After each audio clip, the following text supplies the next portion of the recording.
126 दिन पूरे हो गए हैं और जैसे कि मैं बार बार बता चुकी हूँ कि नौकरी नहीं न्याय चाहिए कि मुहिम क्या है कि किसी का एहसान नहीं चाहिए। हमारे अंदर पोटेंशियल है, कैपेबिलिटी है, हम इस लायक हैं कि हम अपनी नौकरी खुद ले सकते हैं, हमें किसी की भीख की जरूरत नहीं है। तो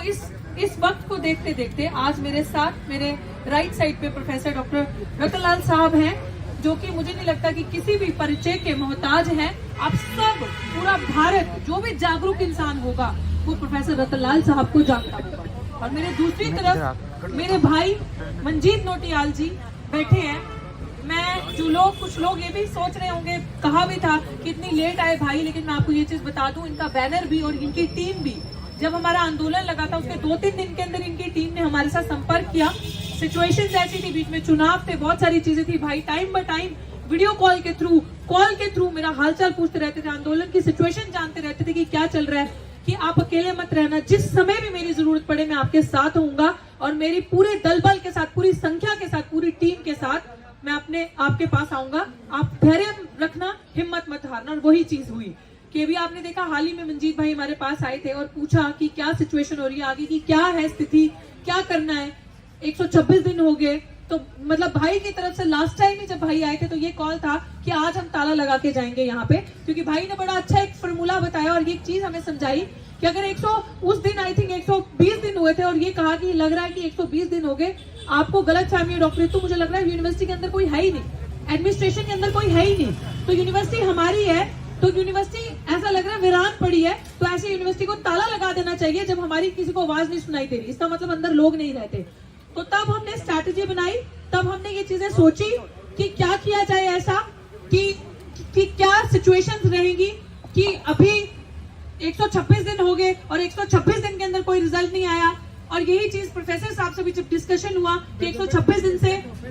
चल रहे हैं हम अनडिफिटेड, एक दिन भी 1 इंच भी हमारे हौसले डगमगाए नहीं, हम डगमगाए नहीं, हम वैसे ही हमारा डिटर्मिनेशन, डेडिकेशन है कि हमें पता है कि जब अम्बेडकरवादी नीले झंडे की ताकत के नीचे यहाँ बैठ गए तो कुछ लेकर ही जाएंगे। लेकिन हमें ये एहसास हुआ आज कि अगर हमने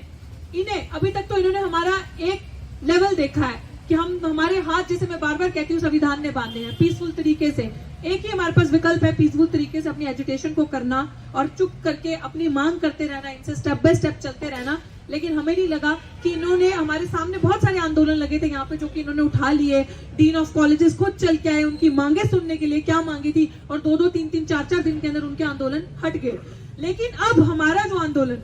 जो यहाँ पे 126 दिन से एक दलित महिला, साथियों इसके मैं पूरे मीडिया, सोशल मीडिया के राही भी आप सबका बहुत बहुत शुक्रिया अदा करना चाहती हूँ कि आपकी ताकत की वजह से शायद हमारी आवाज जन जन तक पहुंची, आपने हमारी आवाज पहुंचाई और लोगों को बताया। और मुझे भी ये चीज का एहसास हुआ कि इस देश में महिला की कोई इज्जत पहले तो है नहीं, लेकिन अपने आप को देख के एहसास हुआ कि जो भी हमारे लीडर्स हैं वो एक नहीं है, ये चीज हमने मान ली। लेकिन समाज ने ये चीज करके दिखा दी कि समाज एक है, समाज की वजह से ये 126 दिन अनडिफिटेड हौसले से हमने पूरे किए। और हमारे बीच में प्राचा साहब भी अभी आ चुके हैं, तो प्राचा साहब का भी, जो कि किसी पहचान के मोहताज नहीं है, national convener Mission Safe Constitution advocate Mahmood Pracha ji के लिए जोरदार तालियां बजाइए। और उनकी वजह से ये लड़ाई कानूनी रूप में भी और जमीनी रूप में भी मजबूत हुई। और मैं अब ये कहूंगी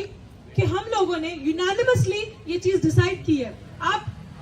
एक ही चीज सुनिएगा ध्यान से, और जितने भी लोग समझ रहे हैं, ये जो शख्सियत मेरे राइट साइड पे बैठी है, शायद ये लड़ाई लड़ने का जुनून और ये लड़ाई लड़ने का जज्बा, और ये एक चीज मेरे दिमाग में आ गई कि नहीं, अब नहीं छोड़ूंगी, क्योंकि ये भी एक प्रोफेसर है, डॉक्टर सविता रॉय, क्रिमिनल सविता रॉय मैं कहूंगी, वो भी एक प्रोफेसर है। आप सोचिए कि वो एक प्रोफेसर और ये एक प्रोफेसर, फर्क देखिए कि यही डीसीपी एक फर्जी, मेरे लिए वो एफआईआर फर्जी थी, मैं कोर्ट में मौजूद थी, धार्मिक भावनाएं आहत होगी, तो हमारी भावनाएं नहीं है। हम 126 दिन से बैठे, दलित की बेटी नहीं है, 126 दिन से हमारे समाज की भावनाएं आहत नहीं होनी चाहिए। और इनका केस, इनका प्रमोशन रोक दिया, इनको बाहर जाना था, बाहर जाना रोक दिया। अब सोचिए 2 चीजें, और वहीं पे हमने चार्जशीट तक जमा करवा कर दी उस क्रिमिनल पे, और वो अभी तक कार्यरत है। और हम लोगों ने यूनानिमसली डिसाइड किया है कि अब हमने अल्टीमेटम दे दिया पूरी यूनिवर्सिटी को, सुन ले ये इनके आका, कि 15 दिन के अंदर अगर इन्होंने हमारी मांग नहीं मानी, सविता रॉय को अरेस्ट नहीं किया, डॉक्टर रतनलाल साहब का प्रमोशन नहीं दिया, जो भी चीजें फॉलो करते हुए, तो ये याद रखें कि यूनिवर्सिटी के बाहर भाई भी बैठे हैं, भाई लास्ट टाइम भी अनाउंस किए थे, हम ताला लगाएंगे यूनिवर्सिटी के बाहर 15 दिन के अंदर ये है कि हमारी तरफ से हमें ये पता चल चुका है कि हम तो बेवकूफ हैं जो यहाँ बैठ के प्रदर्शन करें। हमें तो अब जाके पता चला कि अंदर ऑफिस में तो कोई है ही नहीं, वाइस चांसलर ऑफिस में कोई नहीं रहता, कुर्सियां खाली हैं, कोई नहीं है वहां पे, इसलिए हमारी सुनवाई नहीं हो रही। तो ये हम लोगों ने डिसाइड किया है और बाकी सभी साथी अपनी बात रखेंगे, प्राचा साहब भी बीच में, सब अपनी बात रखेंगे और बताएंगे कि क्या आगे की रणनीति होगी, क्या किया जाएगा, क्योंकि हमारे प्रोफेसर को तो जाने नहीं दिया बाहर और वही सविता रॉय इस समय विदेश में घूम रही है। और वो किस आधार पर, वकील साहब बताएंगे, हमारे पास पूरा सबूत है। यूनिवर्सिटी के लोगों ने ही हमें सबूत भेजे हैं, उनके हमें सबूत भेजे और दिखाया है कि मैडम एक प्रोफेसर पे खाली, रतनलाल साहब पे खाली एफआईआर थी और उनका बाहर नहीं जाने दिया, उनको लेक्चर देने बाहर जाना था और उस औरत पे चार्जशीट जमा है और वो भी विदेश में है। और पुलिस ने कैसे उन्हें भेजा, वीजा कैसे क्लियर हुआ, कैसे वो विदेश में बैठी है, ये यूनिवर्सिटी भी रिप्लाई देगी, ये पुलिस भी बताएगी। तो मैं चाहती हूँ कि सर आप थोड़ी इस चीज पे लाइट रखें और बताएं कि ये क्या है।